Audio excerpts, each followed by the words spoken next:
L'avis de Dana White sur le GFL, Michael Chandler qui a toujours espoir de devenir champion, mais aussi toutes les actualités majeures du jour. Nous sommes le vendredi 31 janvier 2025, c'est le moment MMA, soyez tous les bienvenus. Man, how the hell you doing? I've been just fine living life with the noose and in my mind, all I hear is music. Watching your mouth move, damn you look stupid. I feel like everyone's a stranger. Small talk with your narcissist. Et on démarre avec Michael Chandler qui a soulevé un point très intéressant, à savoir sa transition de la lutte universitaire vers le MMA. Et ce qu'il explique, c'est que quand tu es lutteur universitaire aux États-Unis, tout ce que tu as à faire, c'est de venir à l'entraînement, te taire et faire ce qu'on te dit. Il y a des coachs, il y a un programme, il y a une structure, tu n'as rien d'autre à gérer à part venir t'entraîner. Alors que quand il s'est lancé en MMA, comme tous les combattants, il s'est retrouvé un peu livré à lui-même face à ses choix de carrière, quel coach je vais choisir, quel agent, etc., etc. Lui, il a fait le choix d'aller à l'époque à l'Extrême Couture pour être bien entouré, pour être entouré de coachs d'expérience, mais aussi de combattants d'expérience, de combattants de haut niveau. Ça lui a permis de mieux appréhender les choses. Ensuite, il a quitté l'Extrême Couture, il a été s'entraîner avec Dominic Cruz et Jeremy Stephens. Il dit aussi avoir beaucoup appris auprès de ces gens-là. Et puis aujourd'hui, depuis 8 ans, il vit et s'entraîne en Floride et il a, d'après lui, trouvé le bon équilibre. Et puis aussi, il ajoute que ce n'est pas parce qu'il ne s'entraîne plus à l'Extrême Couture ou avec Dominic Cruz qu'il est en froid avec ces gens-là. Au contraire, il a toujours un gros respect pour eux. Actuellement, dans sa carrière, il sort d'une défaite sur Charles Oliveira, une défaite qui a laissé beaucoup de traces, même si à l'écran, on n'aurait pas dit. Et lui, il l'a déclaré, il a été énormément blessé dans ce combat-là, et il est toujours en train de se remettre. Il aimerait revenir cet été ou un peu avant. Il a toujours dans l'idée de devenir champion de l'UFC, même s'il sait que peu de gens croient en lui maintenant. Dans cette optique, un combat contre Arman Tsarukyan ferait beaucoup de sens. Sinon, il a aussi dans le viseur l'anglais Paddy Pimblett. Cette fois-ci, hors de la course à la ceinture, c'est un peu plus de la popularité qu'il irait chercher avec ce combat. Et il a aussi cité Renato Moicano ou Benel Dariush. Ayant un passé de lutteur, on l'interrogeait sur la lutte dagestanaise. Ce que le journaliste lui dit, c'est qu'au au haut niveau, quand tu suis la lutte, bien sûr, la Russie brille, mais il y a aussi d'autres pays. Alors pourquoi en MMA, c'est surtout les Dagestanais qui tiennent le haut de l'affiche? Et il a une analyse qui est plutôt bonne, en tout cas je sais pas si elle est bonne, mais elle est intéressante à écouter. C'est que d'après lui, la lutte dagestanaise, ce n'est pas forcément la plus forte physiquement, ce n'est pas forcément la meilleure techniquement, mais par contre, ce qui fait le point fort des combattants dagestanais, c'est qu'ils sont très tenaces et qu'ils ont énormément confiance en leur lutte. Et puis surtout, tous les combattants du roster maintenant craignent de se retrouver au sol face à eux et donc font des erreurs, ce qui joue aussi en faveur des Dagestanais. Alors je ne sais pas si c'est la réalité, mais lui, avec son passé de lutteur universitaire, et puis son passé de combattant MMA, d'ailleurs il l'est toujours, cette expérience qu'il a, je pense qu'on peut quand même au moins l'écouter. Et puis concernant la suite de sa carrière, on lui a demandé s'il serait prêt pour son combat de retraite à aller combattre au Barnacle. Il a répondu que non, lui ce qu'il voudrait c'est prendre sa retraite à l'UFC, laisser les gants au centre de l'octogone, mais par contre il le dit, j'adore regarder le Barnacle et j'y prends beaucoup de plaisir. Et puis sinon, il est en train d'écrire un livre sur sa vie. Il dit en être à peu près à la moitié. Le livre sortira cette année. Et d'ailleurs, à ce sujet, il y a quelques semaines, on a parlé du livre de Jérôme Le Banner. Je pense que je vais lancer un sondage sur la chaîne YouTube, je vous en tiendrai au courant, pour savoir quel livre vous aimeriez que je lise et puis que je vous fasse un résumé émission après émission. Lui, son livre, c'est plutôt cet été ou cet hiver, donc on a encore le temps. Mais je vous tiendrai informé. D'après Dricus du Plessis, sa revanche face à Sean Strickland qui approche à grands pas ne devrait pas vraiment être différente du premier combat. Il le dit, on a toujours le même style, donc le combat va ressembler plus ou moins à ce qu'on a déjà vu. Par contre, il dit s'être beaucoup amélioré depuis et aussi avoir appris de ses erreurs. Lui, son style, c'est ce qu'il explique en tout cas, c'est de beaucoup avancer, alors que Strickland cherche plutôt à marquer des points, mais que forcément il va tout faire pour ne pas que l'Américain s'impose comme ça dans une victoire où il va jouer de son jab, marquer des points et remporter les rounds les uns après les autres. Il nous laisse aussi plus ou moins entendre que mettre KO Strickland est très compliqué. Premièrement parce qu'il a une très bonne défense et aussi parce qu'il n'avance pas beaucoup et donc il donne très peu d'opportunités de se faire contrer et de se faire mettre KO sur un coup. Il savait qu'on allait lui répondre que Pereira a réussi, mais toujours d'après lui, si Pereira a mis KO Strickland, c'est parce que Strickland a fait une erreur. Il a avancé sur Pereira, il n'est pas habitué à faire ça, et donc il s'est fait punir par le Brésilien. Et puis, dernier point, on lui a forcément demandé ce combat contre Islam Makhachev. On ne fait que de parler de ça depuis que Makhachev a battu Renato Moicano. Il dit que peut-être un jour il pourrait éventuellement s'affronter, mais que actuellement la catégorie des poids moyens est tellement fournie, il y a tellement de monde que c'est un combat qui bien sûr ne fait aucun sens. On en a un qui a pas marqué des points, hein, avec Dana White, c'est Brice Mitchell. Il a fait une sortie, je peux pas vous donner tout le détail parce que je pense que la vidéo serait bannie de YouTube, mais en gros, il a dit que d'après lui, Hitler était un bon gars, qu'il aimerait aller à la pêche avec lui et qu'il a tout fait pour défendre son pays. Dana White, on n'a même pas eu besoin de lui poser la question. Ça tombe bien, il avait une conférence de presse cette nuit, il s'est assis sur sa chaise et la première chose qu'il a dit, c'est que Brice Mitchell était un idiot, que c'est la chose la plus débile qu'il a entendue de sa vie, qu'Hitler est responsable de la mort de millions de personnes. Par contre, il ne va pas sanctionner Brice Mitchell. Et il a dit quelque chose d'assez intelligent, c'est que quand tu n'aimes pas quelqu'un, ce qui est bien avec l'UFC, c'est que tu peux le voir se faire détruire dans la cage dès son prochain combat. Il va presque réussir à nous faire un coup de pub là-dessus, hein, Dana White, très fort de sa part. Sinon, vous le savez, il est très proche de Donald Trump. Trump a été élu président. Et aussi, Dana White maintenant fait partie du groupe Meta. Il a un poste, je ne sais pas si c'est un poste de décideur ou de conseiller, mais en tout cas, il est impliqué là-dedans. Meta, c'est le groupe Facebook. On lui a demandé si ça allait avoir un impact sur l'UFC. D'après lui, pas du tout, ça ne change rien et il est juste un peu plus occupé qu'avant. Concernant le GFL, c'est une ligue qui, d'après lui, a beaucoup d'argent et c'est une bonne chose pour les combattants. Par contre, il aimerait en savoir un peu plus sur leur business plan, hein, sur comment ils vont réussir à être rentables. Quand tu as autant de gros noms, que tu payes autant, est-ce que tu vas réussir à gagner de l'argent? Là est toute la question.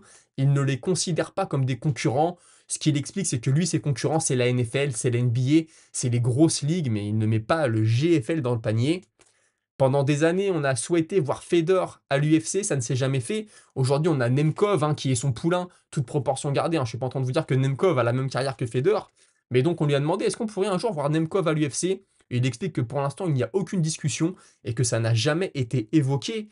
Concernant Islam Makhachev chez les poids moyens, il a été très surpris. Apparemment, il n'en avait pas entendu parler. J'ai du mal à y croire. Par contre, si Makhachev veut monter chez les poids welter, il dit pourquoi pas. Chez les moyens, il n'a pas l'air d'y croire. Et puis on lui a demandé quelle était la suite pour le Russe. Il a juste répondu qu'il nous donnerait des nouvelles quand il y aurait des choses à dire. Il a aussi éprouvé de l'intérêt pour un UFC en Turquie. On lui a posé la question, bien sûr. Ça fait partie de la stratégie d'expansion de la Big League. Ils aimeraient un jour se rendre en Turquie. Et puis, concernant Mohamed Mokaev, son comportement lui a coûté sa place à l'UFC, hein, on va pas refaire l'histoire, mais j'en ai parlé plusieurs fois ici. On lui a posé la question, est-ce qu'on pourrait le revoir à l'UFC un jour? Il a répondu que sa relation avec les matchmakers était très mauvaise, qu'il ne voulait pas travailler avec lui et qu'il avait toutes ses chances de devenir champion dans une autre organisation. Je pense que les choses ne sentent pas bon pour notre ami russe. Je vous parlais de Brice Mitchell, sachez que Sean Strickland a fait un tweet. Alors il commence par dire je ne défends pas Bryce Mitchell, mais en gros ce qu'il explique c'est que Mitchell c'est un peu la génération internet, il est un peu victime de ces gars qui passent leur temps sur internet à se renseigner, qui se font monter la tête et qui ensuite font des sorties sans vraiment réfléchir. Bon, il va pas dans son sens, il a juste tenu à le dédouaner un peu, on sait que les deux sont proches, il s'est pas trop mouillé non plus, hein. Il a eu un discours assez mesuré en expliquant que la haine ne peut pas répondre à la haine. Je m'attendais pas à ça de la part de Sean Strickland. Je pense qu'il veut juste voilà, soutenir son ami sans pour autant aller dans son sens. Nassourdine Imavov estime que toute la pression ce week-end est sur les épaules d'Israël Adesanya. Il ne veut pas bien sûr perdre 3 combats de suite. Et puis Imavov sait qu'Adesanya déteste le fait de ne pas être champion. Et que donc forcément si la pression est du côté d'Adesanya, lui ça le soulage un peu d'un côté. Concernant Adesanya, ce sera son 14e main event. C'est donc le 5e combattant UFC à avoir fait le plus de main events dans sa carrière. Le premier, c'est Anderson Silva avec 21. Derrière lui, on a Jones avec 19, Randy Couture avec 18 et Tito Ortiz avec 16. Adesanya, qu'on l'aime ou qu'on ne l'aime pas, hein, j'ai beaucoup critiqué son style, notamment quand il était champion. Faut avouer que c'est une carrière de dingue et qu'il a réussi à faire quelque chose d'énorme pour un gars qui vient du kickboxing. Je l'ai déjà dit, mais félicitations à lui. Ce qui me fait un peu peur, c'est qu'il a tweeté il y a environ 2 heures, bah, j'enregistre là le matin, donc il a tweeté on va dire vers 6 heures du matin, heure française, en expliquant que peut-être il allait louper le poids. Est-ce que c'est une blague? Je ne sais pas. Il a juste mis est-ce que je vais louper le poids? C'est un tweet. D'ici à ce que la vidéo sorte, je pense que les pesées seront passées. Je croise les doigts pour que tout se passe bien. Mais je le répète, à l'heure où j'enregistre, les pesées ne sont pas encore passées. On va maintenant parler d'une de ses anciennes victimes à Adesanya, Paulo Costa. On en parlait justement il y a quelques émissions, vous me posiez des questions à son sujet. Il a dit qu'il serait potentiellement intéressé par un retour au mois d'avril. Contre qui? Je ne sais pas. Franchement, Paulo Costa, il est là dans la catégorie des moyens. J'ai l'impression que lui, c'est déjà l'ancienne génération. Tous les jeunes qui arrivent, je vois pas Paulo Costa faire le taf contre eux, très sincèrement. Je pense que ça va être assez compliqué pour lui. Charles Oliveira est revenu sur son combat qui date d'il y a quelques années maintenant face à Justin Gaethje. Il avait loupé le poids, il était champion à l'époque.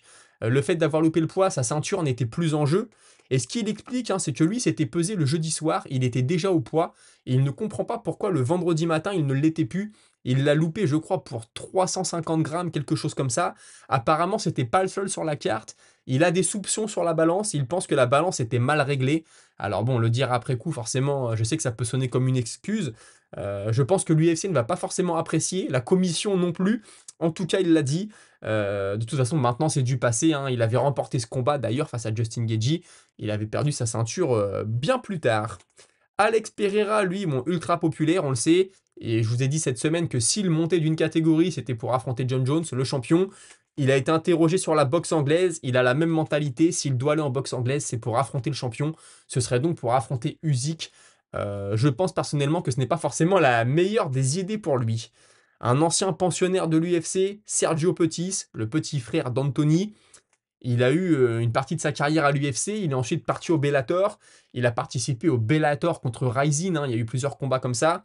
Là, il laisse entendre sur les réseaux sociaux qu'il serait intéressé pour un nouveau run, comme il dit, hein, pour quelques combats de plus à l'UFC. Il faut savoir qu'il est sur 2 défaites de suite. Je ne suis pas convaincu que l'UFC soit intéressé, surtout que lui, il combattait à l'époque chez les flyweight.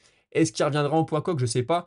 Mais quand on voit la catégorie des flyweight, le niveau, ils n'ont pas forcément besoin d'un combattant de plus, surtout un combattant qui, malheureusement pour lui, est sur 2 défaites consécutives. Il y a un UFC demain, on va en profiter, c'est tout de suite le moment Paris, la minute Paris, vous le savez. Je rentre pas dans le détail, si vous voulez du détail, je vous ramène vers la chaîne de notre ami UFC Analyse et Pronostic. Il y aura toutes les informations dont vous avez besoin.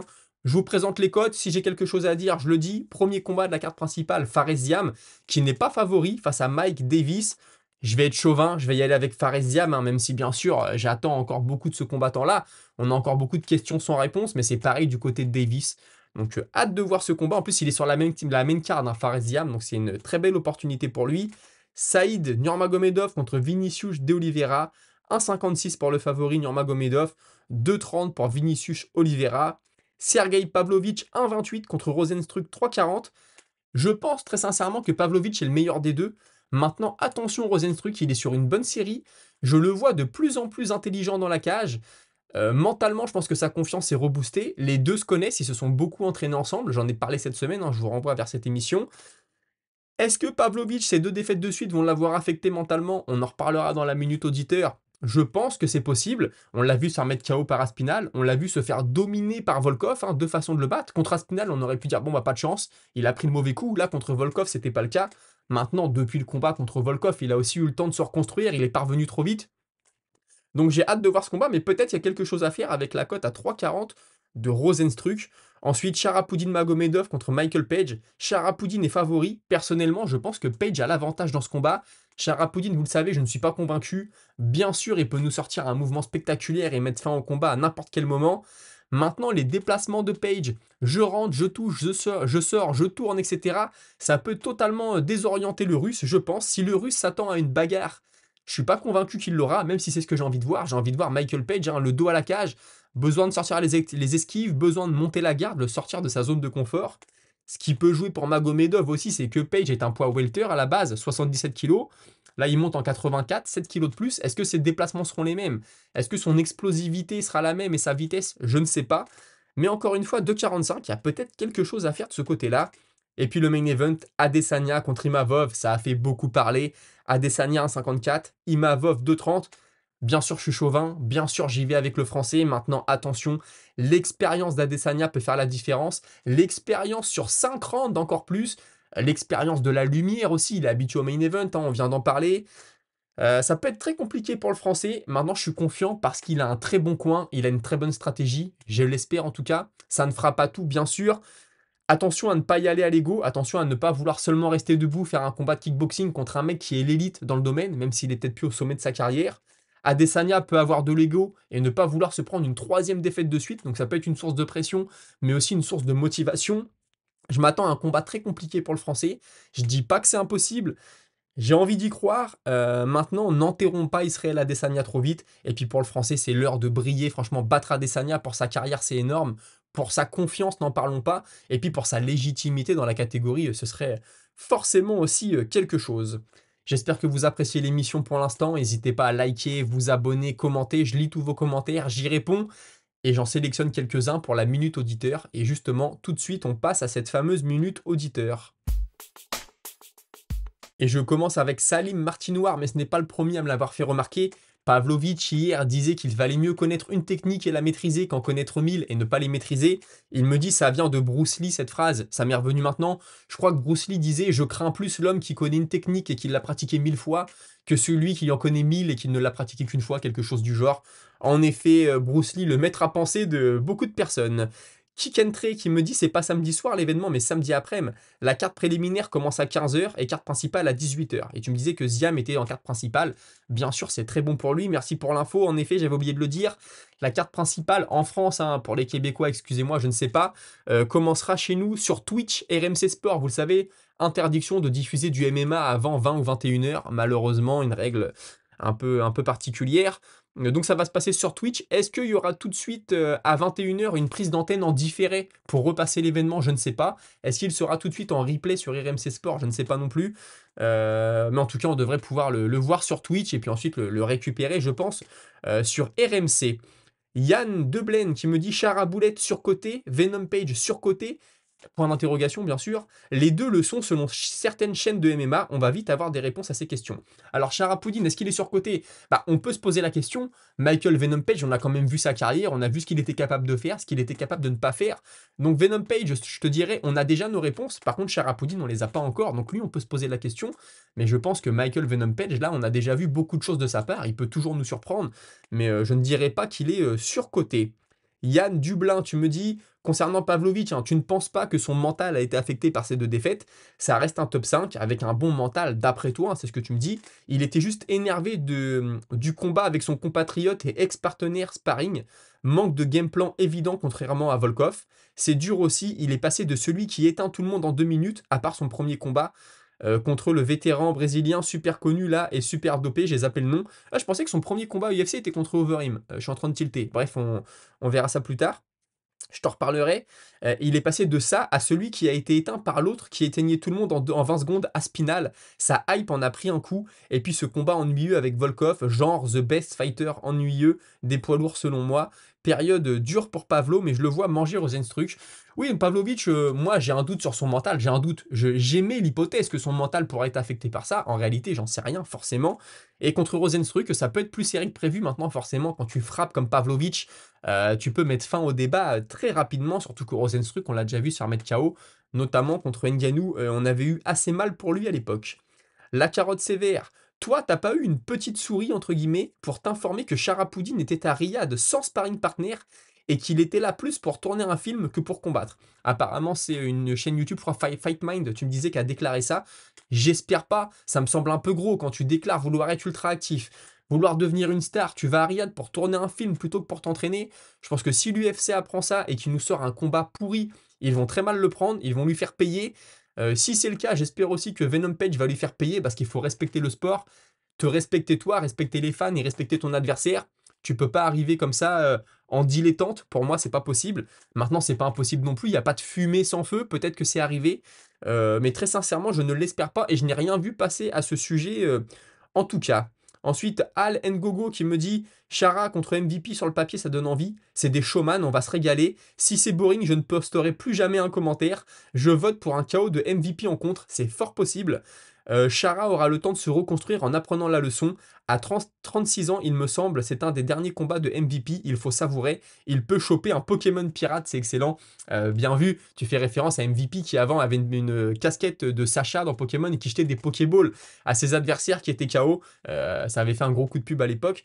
Oui, oui, moi aussi j'ai MVP favori. Je pense qu'il peut le faire. Maintenant, bien sûr, tout reste possible. J'espère juste qu'on va pas avoir un combat chiant avec des gars qui se tournent autour sans qu'aucun des deux ne déclenche. J'espère vraiment pas ça. Et je termine avec Jim qui me dit je suis totalement derrière Nassourdine contre Adesanya, mais je suis d'accord avec le collègue d'hier pour dire que c'est loin d'être gagné. Moi, je vois au mieux un 40-60. Je suis d'accord avec toi. Ceux qui me connaissent savent que je suis loin d'être un fan d'Adesanya. Encore, je l'apprécie davantage ces dernières années. Je pense exactement la même chose que toi, mais même s'il est sur la pente descendante, faut pas oublier qu'il part de très, très haut. On n'a pas le même écart de niveau que pour BSD Poirier, mais faut pas trop s'enflammer quand même, comme c'est le cas à chaque fois qu'un Français monte. Ouais, on a tendance à s'enflammer, on a tendance à être très dur avec nos Français aussi une fois qu'ils perdent, hein. Là, je pense que si Mavov perd, tout le monde va le détruire, tout le monde va tirer sur l'ambulance, comme on dit. Je suis pas forcément fan, hein, vous le savez. Mais écoutez, en général, c'est comme ça que ça se passe. Moi aussi, je vois Adesanya favori, mais j'ai envie de pousser avec Imavov. C'est son moment, c'est l'heure de briller. Attention à pas se faire manger par l'événement non plus. Les 5 rounds, comment ça va se passer? J'ai des questions de ce côté-là. Est-ce qu'il va réussir à amener Adesanya au sol? Adesanya, la takedown defense, elle est très bonne, hein. Il a quand même affronté Vettori, Romero. Vous me direz, Romero, même si c'est un lutteur à la base, il est resté surtout debout. Mais Vettori, qui était quand même un bon grinder, lutteur, hein, qui vient de coller, qui vient au clinch, qui te met au sol. Adesanya s'en était bien sorti. Donc la réponse samedi soir, j'espère que vous avez apprécié l'émission. On se retrouve la semaine prochaine pour débriefer de tout ça. Passez tous une très bonne soirée, salut.